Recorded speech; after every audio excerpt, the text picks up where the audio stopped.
polytheist, secularist, Slack, conservative, Christian, positive, Hindu, Buddhist, ignorant, Taoist, smart, humanist, Republican, lower middle, leftist, demi-introverted. Yeah, there are so many labels out there, it makes my head spin. I have struggled a lot over the years with whether or not I like labels.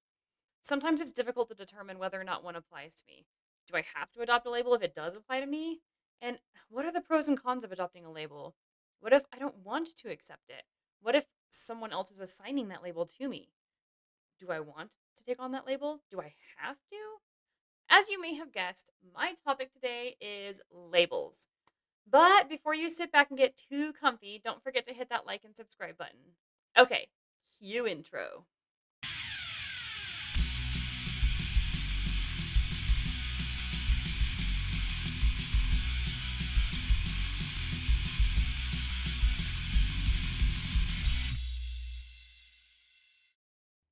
Hello, everyone, and welcome to Unapologetically Me. I am Laura, and today I'm going to talk about labels. But first, a little background on why. I did my first podcast interview the other day.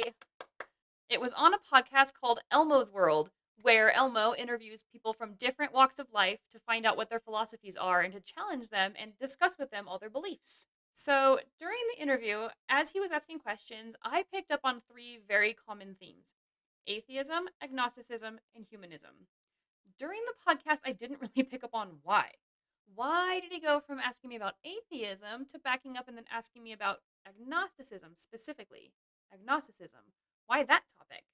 Later, I went to listen to the show, and I realized I introduced myself as an atheist, an agnostic, and a humanist. I had self labeled, and I hadn't even thought about it. Each of those labels are really, really new ones to me. They may have applied for quite some time, but I'm only recently associating myself with them. Along with discovering in the first few minutes of the podcast how I had introduced myself, I realized that how I had labeled myself set the tone for the entire interview. So, as I have done in the past, I am going to start off the discussion with a definition, or at least an explanation of what a label is.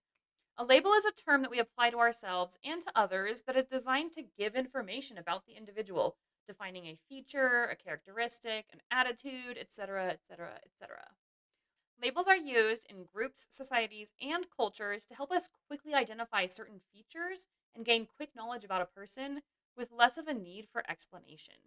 If you've never seen me before, but someone tells you that I am a white female secular humanist, that tells you a lot about me right off the bat. If I tell you that I'm a geek and a bookworm, you can make some pretty big assumptions about me that are probably true. You could say, for example, you know what I can get her? That new Brandon Sanderson book. And you'd be correct. If I told you that I was vanilla, that might say something about me. But if I told you I was kinky, that would open up a whole can of worms of questions, wouldn't it? Ooh, what kind of kinks? Leather, horseplay, puppy play, bondage, rope play, feet? Come on, what? Oh, my Lanta. I know what you're thinking. But that label didn't answer any questions. I know, but it sure made you think of a few that you would not have even thought to ask.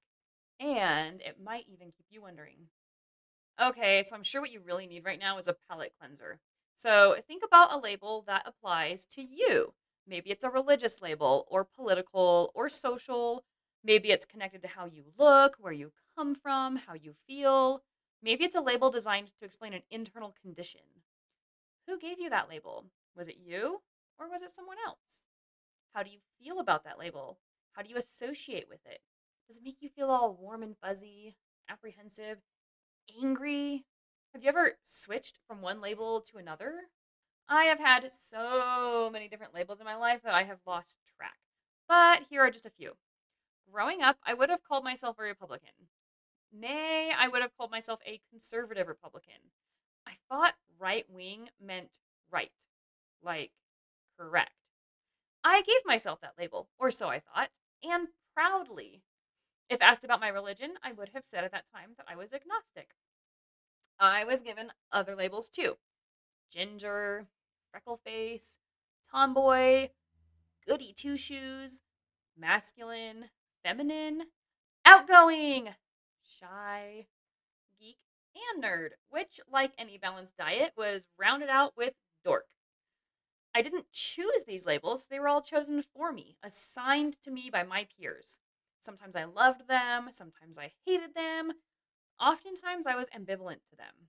Nevertheless, they both defined who I was and in some cases dictated who I was. When I left religion, I was so sick of labeling myself as Christian or Muslim, Republican or Democrat or anything that brought with it anything other than who I actually was. I wanted to free myself from the chains of expectation and the weaponized stereotypes that come with social labels. So, for just a little while, I left them behind. It was only in the last few months that I decided to adopt labels like humanist or atheist, despite them having been quite accurate descriptors for a good couple of years.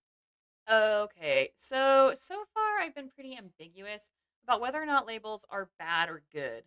So let's explore. As I've already hinted, one upside is that they can convey complex information in just a few words. Middle aged, cis, pansexual, male. White, conservative, Republican, Christian. Wealthy, debutante, divorcee. Or, my favorite, sapiosexual, skeptical, science, geek, Trekkie. Labeling can also be good because it helps us to find or form groups of like minded individuals. Groups like religious churches, political organizations, or communities such as the LGBTQ that grow around certain human traits or attributes draw people to them because of their common labels. If you are, for example, a polyamorous vegan looking for like minded individuals, the use of either or both of those labels will help you seek them out. But, as with most human cultural conventions, labels have a downside. Labeling results in stereotypes, slurs, reinforcements of tribal behaviors, justification for the mistreatment of others, exclusion, depression, even persecution, torture, and death. In other words, labels are a big fucking deal. So you can imagine the conversation around them is actually a pretty important one. There are also psychological ramifications. Labeling can change or reinforce behaviors.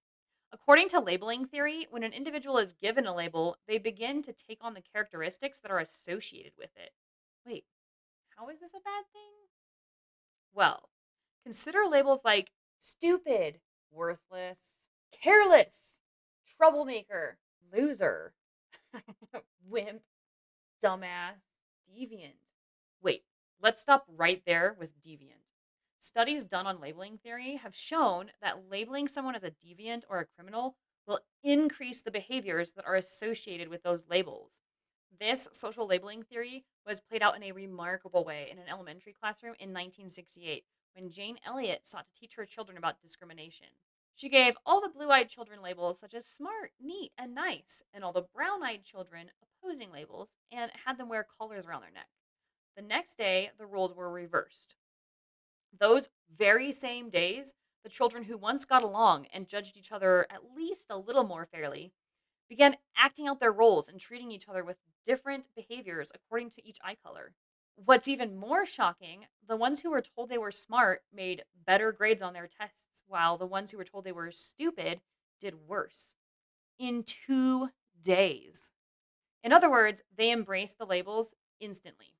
The upside, according to this article, is that we can use this to our advantage.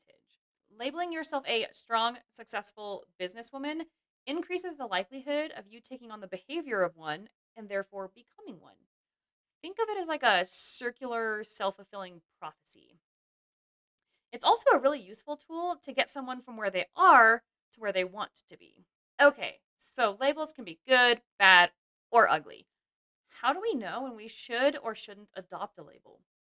The upside is that you might gain that sense of belonging and community. You may feel a great sense of relief that you are able to outwardly express your inward thoughts. You may even be able to be a part of a movement and raise awareness about the particular issues associated with your label. You can seek out help, companionship, maybe even much needed support and services. But you also open yourself up to the possibility of harassment. It's possible people will question why you associate with that label, or they will treat you differently based off of it. I think that it's important to allow people the freedom and the space to choose their labels and how they want to associate with that label. They might not technically believe in a God, but don't want to associate with the atheist label. I respect that. Or someone might be gay or trans and might not be ready to identify as such in social contexts. This is critically important to respect as well. People might be more comfortable using labels in one context, but not in another. For example, they might tell a friend something about themselves, but aren't ready to let everybody else know. There is no hard, fast rule that says once a label applies to you, you must go announce it to the world. Society is going to be throwing its own labels at us left and right. We can't always stop others from deciding how or when they're going to apply labels to us, but we can choose how and when we apply labels to ourselves. We can also choose not to follow suit and treat others in that same way. We can be flexible, understanding, and respectful of other people's chosen labels on purpose. To round out this video, let's get back to me. Post religious odyssey, I was very wary about associating myself with a label that I may be called upon to defend, even if I don't associate with that particular questionable stereotype. I was also wary of thinking that I was something, but then through exploration and learning, discovering I'm actually something else. I'm a very fluid person. My opinions and beliefs change with the information that I'm presented. I have my core values, but the rest of me revolves around them like electrons around a nucleus of an atom. Unpredictable in how I'm going to present myself at any given moment, but I'm consistent in my overall makeup.